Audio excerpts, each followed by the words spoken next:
I expected this movie to be trash. I am not kidding. I had literally zero expectations, assuming it's going to be of the artistic quality of Gadar 2. This movie was absolutely done dirty by its terrible marketing material.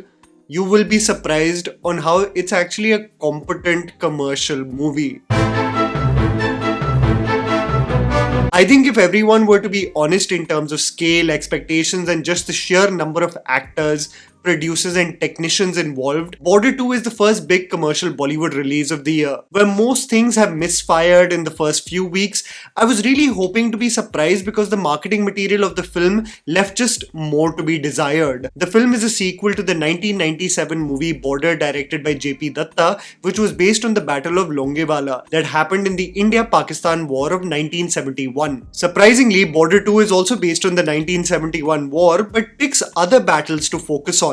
Sunny Deol featuring twice in the same war but of course playing different characters. I would have assumed that the sequel could at least focus on another war, but the sequel is taking specific individual stories of valor from the same war versus focusing on one battle where all the characters contributed to fighting against the enemy. The movie is produced by J.P. Datta and T-Series and is directed by Anurag Singh, who has directed several Punjabi films, my favourite being Punjab 1984 that he released with Diljit Dosanjh, but most notably, at least for Hindi cinema, he directed the Akshay Kumar starrer Kesari. This man was genuinely the person who I had the most hope from, and my hatred for the film through the teaser and trailer makes me realize in retrospect I should have kept my faith in him. Briefly referencing the roles here, in Border 2, Sunny Deol is playing the role of Lieutenant Colonel Fateh Singh Kaler, who is responsible in ensuring that the Pakistan army does not infiltrate across the Tavi River, which would then compromise Jammu and Kashmir. Varun Dhawan plays the role of Major Hoshiar Singh Daya, given the task of capturing Jarpal. Major Hoshiar Singh in the deep trenches went from post to post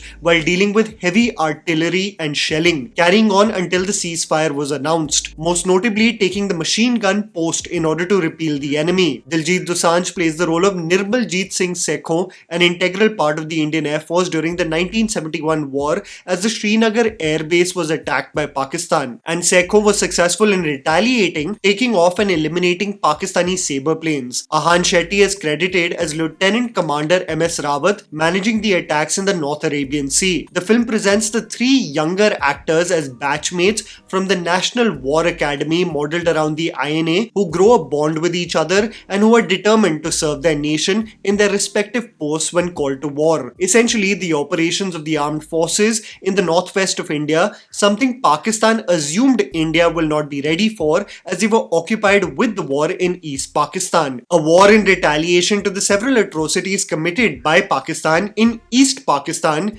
aka modern day Bangladesh. I think it's important to remind people of that. Here's me telling you the good and bad aspects of the film so that you guys can ultimately decide whether to watch Border 2 in theatres or not. The underwhelming aspects. Moments of CGI and awkward performance. While Border 2 is one of the few film productions in recent years that has actually been adamant in shooting with the ensemble cast in real locations, the movie is credited for having shot portions of the movie in locations like Jhansi, Babila Cantonment and INA. There are definitely moments of extremely obvious CGI backdrops that you just cannot ignore. I think the teaser definitely did the movie no favors as it focused on these grand money shots which were digitally enhanced, but major portions of the movie, especially the war sequences on foot, are thankfully devoid of the same. But I think it's important to point out what looked extremely artificial and fake. This includes the battle that takes place in the North Arabian Sea and the aerial combat sequences. I think we are just not quite there when it comes to showcasing aerial combat on the big screen,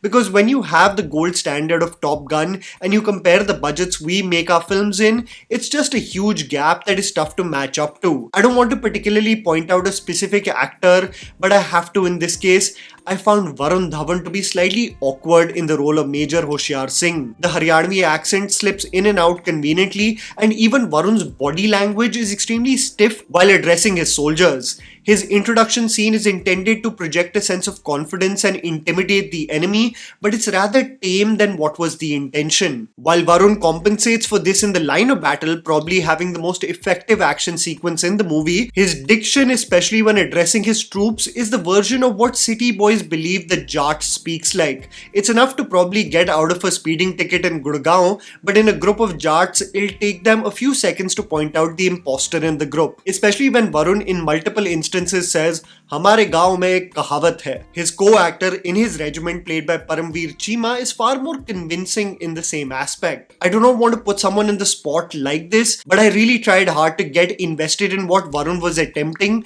but the performance just could not get me there to be convinced of his leadership or valor.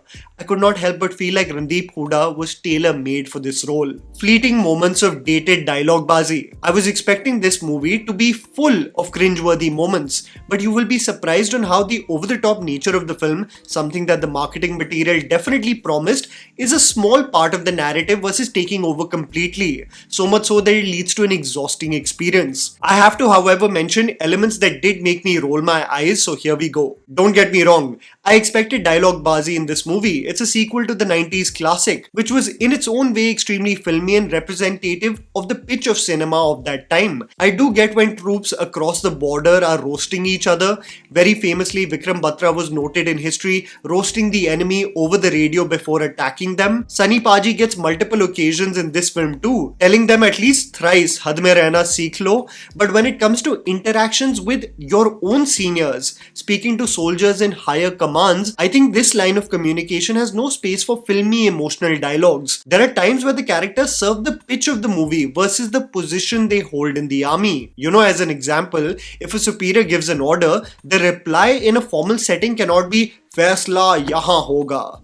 The moment is for the audience versus what is apt for the setting, if you know what I mean. There are of course some over-the-top Sunny Paji sequences, like how they deal with mines and grenades. The movie definitely underestimates the impact of these elements in war. Sunny Paji, through most of these sequences, going unscathed to a blast that happens very close to him. I genuinely never envisioned that I'll have the underwhelming aspects first in the review of Border 2. But here we are. Let's move on. The good. Emotional music that is effective and appropriate. One of the most jarring qualities of Bollywood movies, either that develop into a high-stakes action film or are even based on real events, is that producers become adamant in transitioning to abrupt song and dance, which most of the time completely snatches you away from the gravity of the matter or mission. While this can still be excused for regular action movies, I still remember getting whiplash every time a movie like Fighter switched to the soldiers either chilling by the beach in their washboard abs or transitioning to skilled choreography in a club, as if it was necessary or even consistent with soldiers. I love the old school and simple approach Border 2 has taken with its music. Ghar Kab Aoge is a beautiful rendition of the classic number. I especially love the way the song has been placed in the film. It lays focus on the duplicity of letters, how the act of receiving one can be associated with happiness but grief too. The song beautifully and organically emphasizes on the feeling of camaraderie and brotherhood despite the existence of these mixed feelings in a group. It still holds true though that Varun's energy is completely disproportionate to the measured and emotional feel of the song. The film also made me reminisce about how Hindi cinema was famous for long songs. In an era where film edits are being dictated by the short attention span of the audience, this was a pleasant change, with some songs being over 10 minutes long. The music album is genuinely brilliant, and I feel the same for the songs that shed light on the familial bond of the soldiers, especially their wives, through the songs Ishq Da Chehra, Pyari Lage and Jate Hue Lamho. I find it very fascinating that the music and visuals based on the families of soldiers are consistent and similar with what JP Datta used to focus on in his classic war movies, the heartbreak that families undergo in saying many goodbyes to their soldiers, hoping and praying that they return each time. It just tells you that something, irrespective of the years that have passed by, always remain effective. Surprisingly immersive action scenes. The biggest fear that many people had when they saw the teaser and trailer of the movie was that the action choreography will be essentially set in CGI backdrops. And while this is mildly distracting in the aerial combat sequences and the war that happens on sea, it couldn't be further from the truth in the case of the battles that take place on land, specifically the introduction sequence and the climax battle involving Varun Dhawan and Sunny Deol. The introduction sequence presents Sunny Deol dealing with the Pakistani army crossing the border. The sequence is choreographed in a dense forest and very skillfully masks around Sunny Deol, giving him the opportunity to shine with money shots but with great detailing using body doubles through wide shots. Sunny Deol is 68 years old, and of course he will not be very agile and nimble at this age. But I must commend the editing of the film, as it never becomes obvious with the dupes utilized in the wide frames. I must especially commend how brilliant Varun Dhawan is in the climax battle as Hoshiar Singh storms through the Pakistani army strategically placed in the trenches. The action sequence in the trenches, specifically as Varun eliminates one soldier after the other, is one of the most immersive sequences from the movie. You can tell that the frames have been slightly darkened in order to ensure that the CGI blasts do not look poor, but I have to tell you, I was surprised to see the level of detailing in the line of battle on land. The blasts can be felt, the stakes seem high, and I was genuinely watching with great interest and engagement. I literally had no hopes for this film. The ensemble cast. I really liked some of the cast performances. Sunny Deol is a legend from Hindi cinema, and I had said this in one of my unpopular opinion videos this week, that Sunny is a man more than just screaming at the top of his lungs, and I want to say this even louder after stepping out of the film. In the heartbreaking, tender moments shared between him and his wife, you can see the range he possesses. I understand that most people want to utilize the power of his voice as people get a shot of nostalgia through it, but I have to tell you, it's these softer and more heartfelt emotional moments in the film that were more effective in my opinion than the blaring shouting Sunny Deol was doing in the film. His dynamic with the beautiful Mona Singh is brilliant. Mona is such a confident performer. I love that she is so consistently appearing in commercial cinema. It may just be because Anurag Singh has a Punjabi connection, but the other character that I deeply fell in love with was Nirmaljit Singh Sekho, played by Diljit Dosanjh. The man is an absolute natural in front of camera, transitioning from the silly and fun banter to intensity in the line of battle with absolute ease.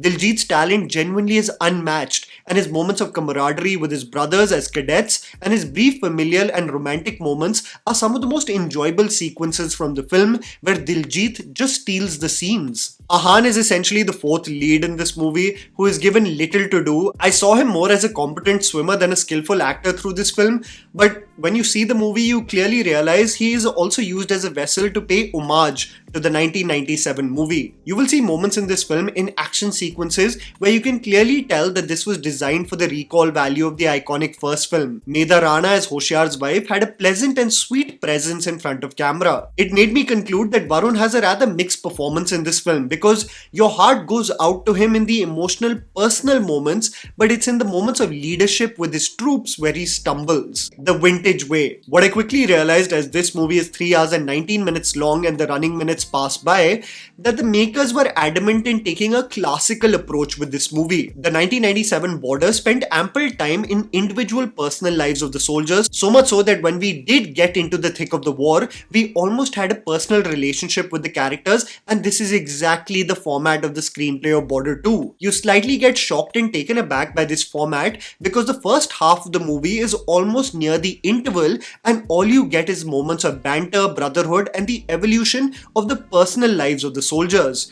This is what the film's intention is, for you to personally get to know them individually so that you eventually root for them in war. This is where the two schools of thought conflict with each other. Either you make a movie like 120 Bahadur, which is extremely tight in its edit, gets into the meat of the matter immediately, and is technically proficient in the way it captures war, but it feels emotionally distant. Or you take the route of Border 2, which will spend ample time in the personal lives of the soldiers, so much so that you feel an emotional connection to them. The authenticity of the war sequences becomes a bonus, because irrespective of the technical details, you've built this connection strong enough for you to just root for their victory. And I think Border 2 surprisingly achieves that.